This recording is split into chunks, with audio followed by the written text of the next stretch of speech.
What's good, everyone? This your main correspondent, Alan Taylor, and I'm back in the broadcast room yet again, always with another one. And yes, indeed, it is another one. So this is where we're at. And yeah, like I titled the broadcast this term, listen, look, we're going to hear Gavin Newsom shuffle about, you know what I'm saying, the reservoir claims and stuff like that, you know, how he didn't know, no water was there. Shit, it's crazy out here. And then we're going to get into something that's actually going viral too. That's kind of old that was brushed up under the rug years ago.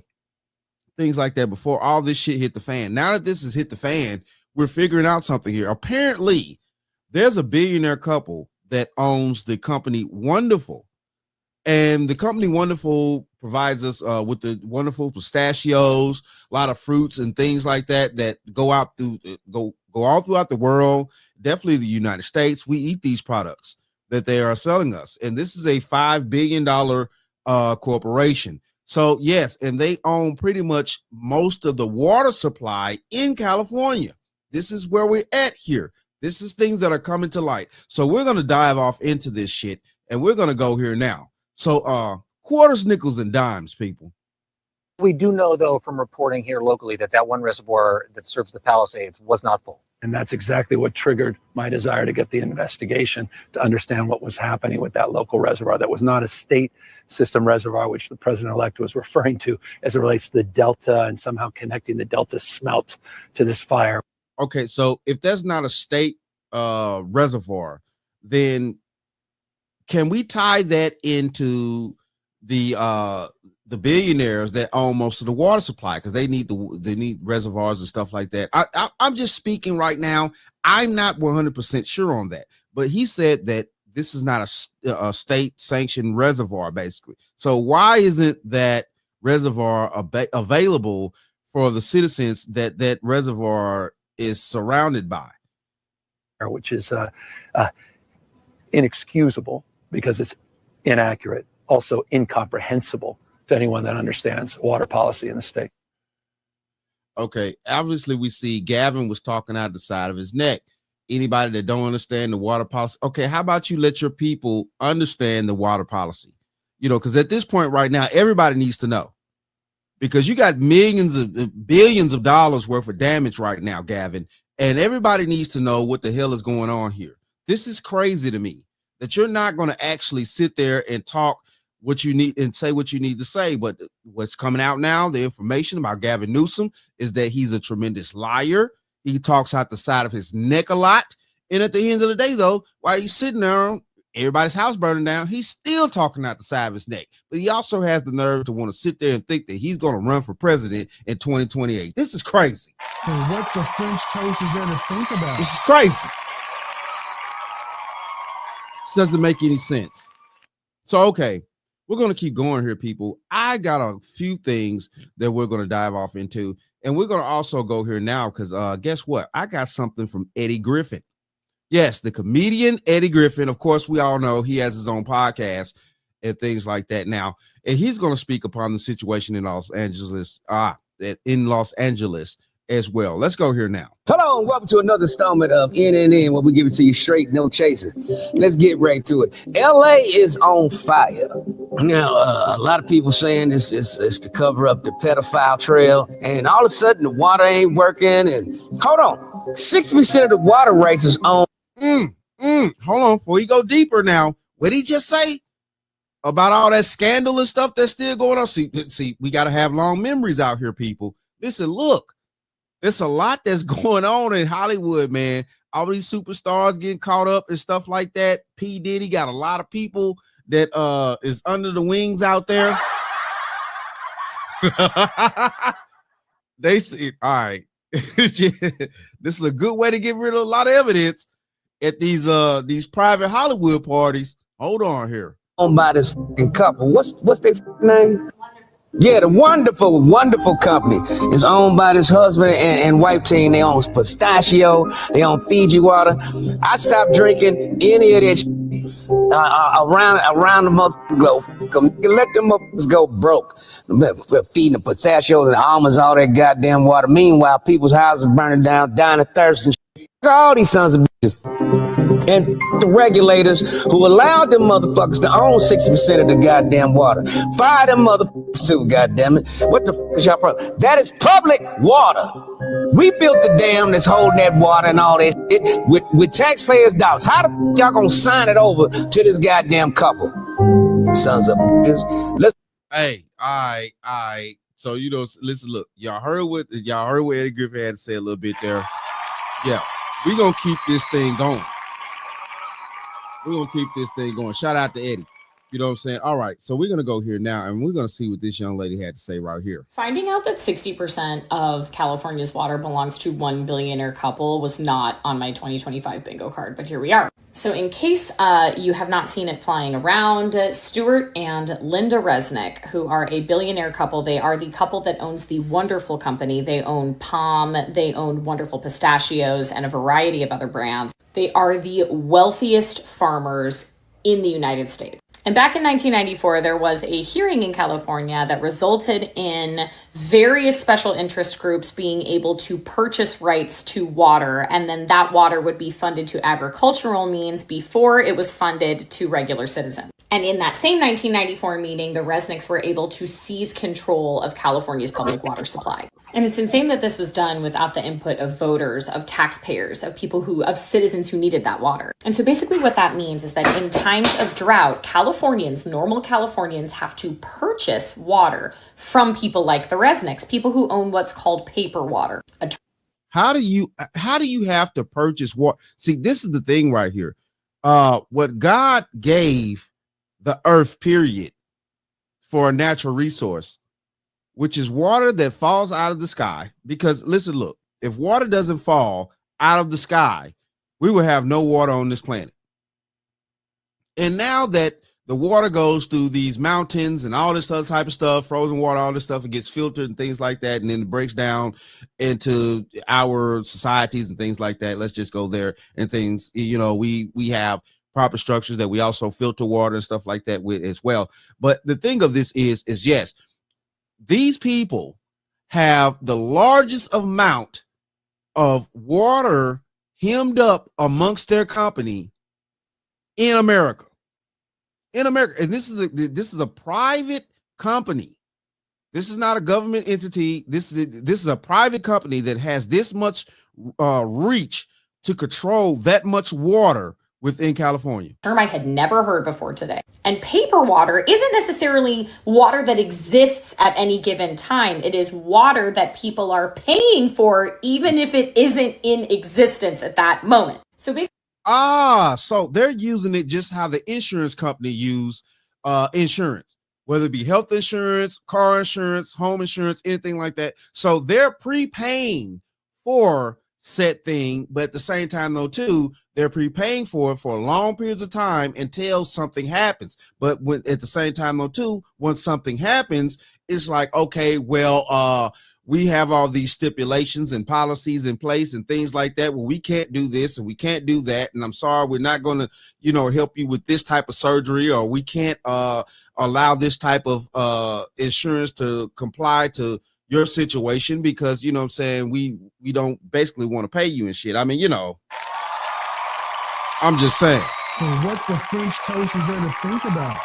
basically paper water is the amount of water that providers could have, not actually what they do have. And right, just like insurance companies, you're paying for what you may need to use in the future, but you don't use it right now. They'll charge all the way up to what they could have, whether users get it or not. Those hearings also changed the ownership of the Kern Water Bank. It used to belong to the state, but is now owned by several private owners, that one of them is a subsidiary company owned by the Wonderful Company.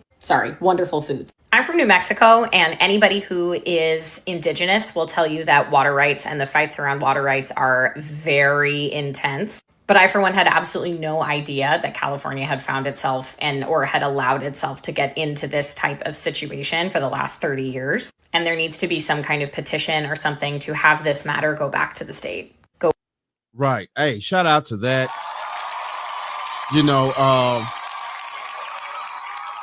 It's crazy, but it's true. It's crazy, but it's true. So we're going to dive off into the situation that I've gathered now from More Perfect Union, and this was from 2 years ago, and this is what's recently starting to go viral due to the situation in California right now. And they already spoke on this channel about the situation, about this couple that had all this, they had the water in California hemmed up like that. So we're going to go here now. Quarters, nickels, and dimes, people. While 40 million Californians suffer through unprecedented drought, one billionaire couple owns a massive share of the state's water system, seized in a series of secretive meetings 2 decades ago. That system was largely paid for by the very taxpayers whose water these billionaires hold hostage. Urban water systems are desperate for water, but in 2023, they'll receive just 5% of what they requested from the state. The Resnicks are the biggest farmers in California. As of 2007, they owned 4 San Francisco's worth of farmland. And nearly half of Americans buy at least one of their products. Their pistachios, their pomegranate juice, their mandarins, their flowers. It's all under one massive umbrella, the Wonderful Company, a privately owned company worth at least $5 billion. The majority owners, the Resnicks. Damn, did you see all that? Hold on. Hold on.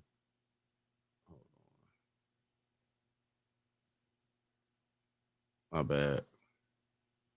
The Wonderful Company, a privately owned company worth at least $5 billion. Did you see all this that they own up under the Wonderful Company? This is crazy right here. The majority owners, the Resnicks, are worth at least $8 billion. How were they able to take over such a large percentage of what should be a shared public resource? This is The Classroom from More Perfect Union, and today we're looking at how the Resnicks got rich. Linda is a former child actress, the daughter of Jack Harris, a successful movie distributor of the 1950s, most well known for The Blob. Starring Steve McQueen and a cast of exciting young people. At 19, she founded her own advertising agency. Stewart was born to a middle-class New Jersey family and started his first business, a janitorial service, in grad school. He eventually acquired American Protection Services, a burglar alarm and security company. Linda approached him about marketing services for the company, and they hit it off, not knowing that one day they'd work together to take over California's water. The lovebirds became business partners. They bought Teleflora, the flower delivery company, and the Franklin Mint, purveyors of inane little tchotchkes. Linda was the marketing person, and Stewart was in charge of business. As Linda told the LA Times in 1993, "I've always said that Stewart and I together make one perfect person, like little salt and pepper shakers." In the late 80s, they found their primary industry, agriculture. They got into the pistachio business. Linda said, "We've done more for the pistachio than anyone ever since it was planted in the Garden of Eden. My husband should be canonized for all the work he's done." They started branching into other products, almonds, pomegranates, citrus, wine. One thing I can say though, at least she give her husband props. Most women ain't gonna do that. And acquiring more and more land to cover it, including some very important land in Kern County, which granted them water rights in the area. As the Resnicks were building their empire, the state of California was building new water infrastructure with taxpayer money. California's natural water supply is very inconsistent.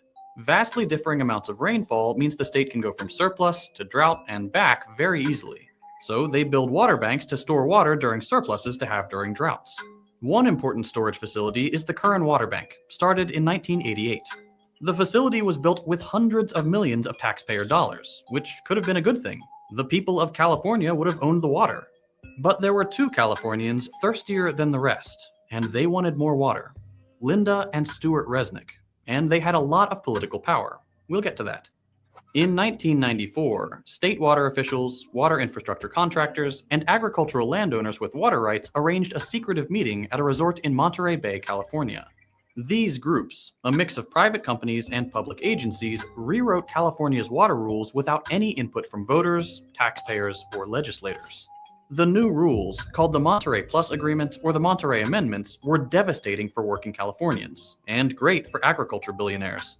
The original code included urban preference, a long-standing rule that in times of drought, the state water board would give urban areas, where people live, access to water supplies before agricultural interests. Monterey axed that.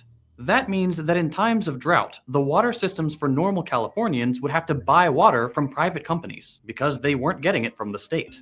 The new Look at that. Look at how they got, look at how this family hemmed up California's water under the table, private meetings, backdoor deals, and just straight out deboed California's water supply.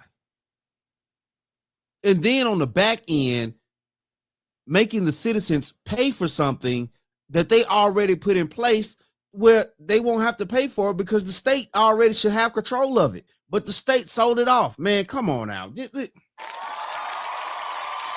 Man, what? Are you? And what the French toast is there to think about? Are you kidding me out here? This is crazy and highly disrespectful. But at the end of the day, though, you know what I'm saying? Listen, look, like the old school saying go, money talk, bullshit walk. And that's the crazy part about it, though.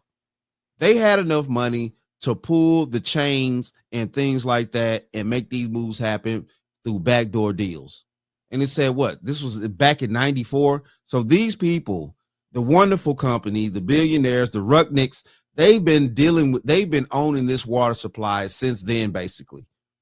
And now that California is in this treacherous state, they're having to buy the water that at one point they already had, but due to backdoor deals, California doesn't have control of said water anymore. Okay. Agreement also loosened regulations on paper water. That's water that doesn't necessarily exist anywhere but on paper. The full quantities of water that providers could have, but don't actually need to have. Today, 5 times as much water has been promised and sold as actually exists. And importantly, the meeting changed ownership of the Kern Water Bank. What once belonged to the state was transferred to a few private water contractors, one of which was Westside Mutual, a wholly owned subsidiary of Wonderful Foods. The wonderful employee who runs Westside, Bill Phillimore, is the chairman of the public organization that manages the Kern Water Bank. Boom. One secret meeting, and the Resnicks owned nearly 60% of an important California water resource, built with hundreds of millions of dollars in taxpayer money. The new ownership, combined with the rules on paper and surplus water, meant that during times of drought, the Resnicks could sell Kern water back to the state water systems. They took Californian taxpayers' water and sold it back to them, both literally as the water supply and also to grow expensive food like gourmet pistachios and pomegranate juice. They converted the people's water into products many can't afford. And that's just one water bank. The Resnicks also have control of other water boards and have been sued for directing more water towards their properties. So how do they get away with this Chinatown-level chicanery? Gonna be a lot of irate citizens when they find out that they're paying for water that they're not gonna get. With philanthropy. The Resnicks donate millions of dollars to politicians and research institutions, which help them secure control over water systems. Right. There you go. They're paying the big wheels, things like that, greasing the wheels in order to keep control of the water. The Rucknicks, I mean, you know, listen, look, from a business standpoint, it is what it is. The Rucknicks understood that the most precious resource that we do have on this planet, definitely one of them, is water. And that's a huge precious resource on this entire planet. And the Rucknicks were smart enough at that particular time, back in the late 80s, early 90s, before we, had the internet, all this type of stuff where people could get hold of all this information. They capitalized on the situation and took control of California's water supply. Now that we're in the 21st century, we're able to get a hold of all this information rapidly and things like that. Now that we know the debauchery that they pulled back then through the legislations and also, under the table and, paying these government officials and things like that through philanthropy and things like that. Yeah, man. Okay. Wow. So, yeah, it is what it is. So now Californians are going to have to pay to get water from these people when they're already probably paying the state for water. And even get more water and more taxpayer funding. One important project is the proposed California Delta Tunnel, a taxpayer-funded project which would send water from Northern California to Central, where the Resnicks farms are. They've spent hundreds of thousands of dollars on state and federal legislation and politicians who support the tunnel project. But their favorite politician is Senator Dianne Feinstein. You come in here and you say it has to be my way or the highway. Chair of the Energy and Water Subcommittee. She's a close personal friend of the Resnicks, attending their holiday parties in Aspen and maintaining their financial interests. A quick look through the bills she sponsored shows several which would direct money to Kern-adjacent water projects. The Resnicks even ask her for things directly. When a pesky study about endangering salmon and shad fisheries threatened the Delta Tunnel, Stewart wrote a letter to Feinstein demanding a new study. She immediately forwarded it to the Obama administration, who agreed to spend $750,000 on a new study. It returned the same results as the first one. Can't buy science. But the Resnicks have tried. They are among the top donors to the University of California system, with their donations focusing on agricultural and ecological studies. The Resnicks have basically bought entire departments who put out studies on how water systems should be managed and where funding should go. That leads to even more federal and state taxpayer dollars being used to fix up what the Resnicks profit off of. This is all bad for California, even in a capitalistic sense. Agriculture uses 80% of California's water, but only represents 2% of its GDP. The Resnicks' water monopoly is just one way their quest for wealth hurts the rest of us. They allegedly lobby for increased tensions with Iran to keep embargoes on superior Iranian pistachios. Their giant crops lead to monocultures which kill important pollinators. They siphon taxpayer dollars into the company town charter schools they own, set up to train children to work for their farms. And of course, like any company of this size, they exploit their workers. We need to treat water for what it is, a necessary public resource, a human right, and something that shouldn't be owned by anyone, and work towards legislative change that stops people like the Resnicks from stealing it. Man, yes. And what the French toast is there to think about? This is where it's at. This is where it's at. So apparently this family, the Resnicks out in California, one of the most prestigious families in California that controls all of the water supply, pretty much, in my eyes, basically. They control the water supply out of California that's actually making Californians have to, in times of crisis, pay for water from them. Which they, throughout the the early decade, the late 20th century, they required all the things that they needed to control said water supply and stuff like that. Man, this is crazy out here. This is crazy. And, they're talking about the reservoirs having been filled with water and stuff like that. Yes, this particular family has all the water hemmed up. And Gavin Newsom knows this. Don't get it twisted. He knows this. Mayor Karen Bass, she knows this.